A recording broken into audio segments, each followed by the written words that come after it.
আজকে আপনাদের সাথে একদম অন্যরকম ইউনিক একটা রেসিপি শেয়ার করতেছি, তাও শুধুমাত্র পেঁয়াজ দিয়ে। হ্যালো এভরিওয়ান, কেমন আছেন সবাই? আজকে যে রেসিপিটা শেয়ার করতেছি, এই ধরনের একটা রেসিপি যদি থাকে, আপনার মাছ, মাংস এগুলো কিন্তু ফিল করবে। আমি প্রথমে যখন বানিয়েছিলাম তখন ভাবছিলাম যে আসলে এটা কেমন জানি হবে, কিন্তু খাওয়ার পরে দেখলাম যে না, আসলে এটা অনেক বেশি টেস্টি। তো আশা করব আপনাদের কাছেও ভালো লাগবে।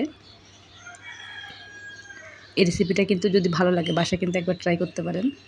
শুধু যে পেঁয়াজ দিয়ে এত মজার একটা রেসিপি হয়, না বানালে বুঝবেনই না। তো চলুন, এটা বানাতে আমার কী লাগছে। এটা আসলে মশলা তো লাগবেই, আর এটার জন্য আমি এখানে একদম ছোটো সাইজের কিছু পেঁয়াজ নিয়ে নিয়েছি। এগুলো দেশি পেঁয়াজ। তো পেঁয়াজটাকে আমি ছিলে ভালো করে, তারপর এটাকে পরিষ্কার করে নিয়েছি।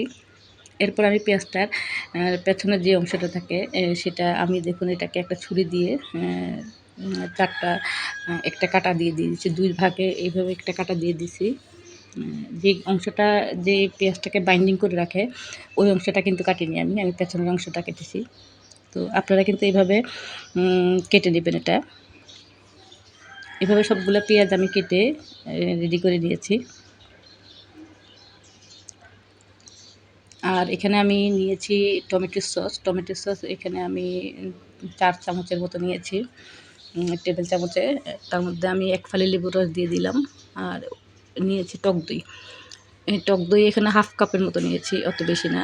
এবার আমি পেঁয়াজগুলোকে জাস্ট একটু তেলের মধ্যে একটু ভেজে নেব। আমরা যেমন মাছ বা মাংস হালকা একটু ভাজি, ওরকম করে একটু ভেজে নেব। তবে পেঁয়াজে আমি কিছু দিচ্ছি না, এখানে হলুদ বা মরিচ কোনো কিছুই দিচ্ছি না। এটা জাস্ট একটু যখন লালচে হয়ে আসবে, সামান্য একটু লালচে হয়ে আসবে, তখন আমি পেঁয়াজটা তুলে ফেলবো। আপনাদের কাছে যদি আমার ভিডিও বা আমার চ্যানেলের কোনো কিছু ভালো লাগে, তাহলে প্লিজ ভিডিওটা একটা লাইক করে দেখবেন, আর চ্যানেলটা ভালো লাগলে সাবস্ক্রাইব করে দিয়ে পাশে থাকতে পারেন। অনেকে কিন্তু ভিডিও দেখে কিন্তু হয়তো ভুলে এটাকে সাবস্ক্রাইব করতে বা লাইক করতে ভুলে যায়। তো আপনাদের কাছে এই অনুরোধটা রইল আমার। তো আমার পেঁয়াজটা মোটামুটি একটু ভাজা হয়ে গেছে, দেখুন আমি কেমন ভেজেছিলাম। এরপরে তুলে নিলাম। এরপর আমি কড়াইয়ের মধ্যে একটু তেল দিয়ে তার মধ্যে আমি একটু আদা বাটা দিয়ে দিলাম। তো তেলটা আমার খুব বেশি গরম হয়ে গেছিলো, এই জন্য খুব ছিটাচ্ছিল। এরপর আমি এখানে রসুন বাটা, তারপরে পেঁয়াজ বাটা ওটা দিয়ে দিলাম। দিয়ে মশলাটাকে একটু নেড়ে চেড়ে নেব।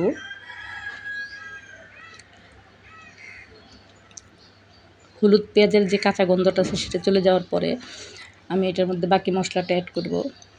তো এখানে একটু হলুদের গুঁড়ো দিয়ে দিলাম, জিরে গুঁড়ো, তারপরে দিব ধনে গুঁড়ো আর একটু লাল মরিচের গুঁড়ো দিয়ে মশলাটাকে খুব ভালো করে কষিয়ে নেব। এই মশলাটা আমি যে কষাচ্ছি এখানে কিন্তু আমি পানি দিইনি, কারণ আমি চুলার হিটটা মোটামুটি মিডিয়াম লোতে রেখে তারপর মশলা দিয়ে কষাচ্ছি। এতে কিন্তু দেখা যাবে মশলাটা পুড়ে যাওয়ার সম্ভাবনা থাকবে না।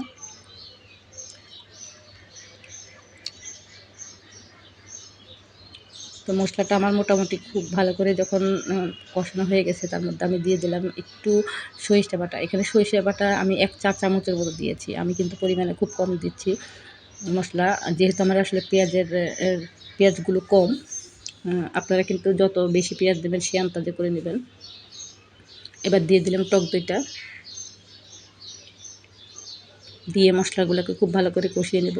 এখানে কিন্তু লবণ দিয়েছিলাম আমি, সেটা বলতে ভুলে গেছি আপনাদেরকে। তো লবণ কিন্তু অবশ্যই দিতে হবে, না হলে তরকারির টেস্ট আসবে না।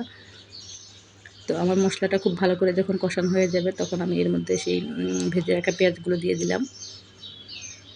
আপনারা কিন্তু বড় সাইজের যদি পেঁয়াজ দেন, তাহলে পেঁয়াজটাকে দুভাগ করে দিতে পারেন। আমি যেহেতু ছোট সাইজের পেঁয়াজ দিয়েছি, এই জন্য আমি এটাকে ভাগ করে দিই। আমি জাস্ট একটু চিড়ে দিয়েছিলাম পেঁয়াজটাকে। তো এরপর আমি ঢাকনা দিয়ে মশলার সাথে পেঁয়াজটাকে খুব ভালো করে কষিয়ে নেব। দেখুন আমার পেঁয়াজটা খুব ভালো করে কষানো হয়ে গেছে, এটা থেকে যথেষ্ট পরিমাণ পানি উঠে গেছে। তো এভাবে আমি আস্তে আস্তে চুলার হিটটা মিডিয়াম লোতে রেখে এটাকে রান্না করে নেব। এতে কিন্তু পেঁয়াজটা কিন্তু একদম সেদ্ধ হয়ে মজে যাবে। তো নাড়াচাড়াটা কম করলে ভালো, না হলে কিন্তু পেঁয়াজটা পুরোটাই খুলে যাবে। এরপর আমি দিয়ে দিচ্ছি সেই লেবুর রস মাখানো টমেটোর সসটা, দিয়ে হালকা করে নেড়ে দেবো এটাকে। তো এত বেশি গরম, আসলে গরমের মধ্যে কিন্তু রান্না করে রেসিপি শেয়ার করাটা খুব কষ্ট হয়ে যায়। উম রান্না করে ঢুকার অবস্থা নাই। নিজেরা তারপর তো আসলে রান্না করে খেতে হয় আমাদেরকে। তারপরেও চেষ্টা করি আপনাদের সাথে ২ একটা রেসিপি শেয়ার করার জন্য। তো আশা করি আপনারা খুব পাশে থাকবেন। আপনারা পাশে আছেন বলেই কিন্তু আসলে কাজ করার উৎসাহটা পাই। তো দেখুন টমেটো সসটা দেওয়ার পরে তরকারির কালারটা পুরোটা চেঞ্জ হয়ে গেছে।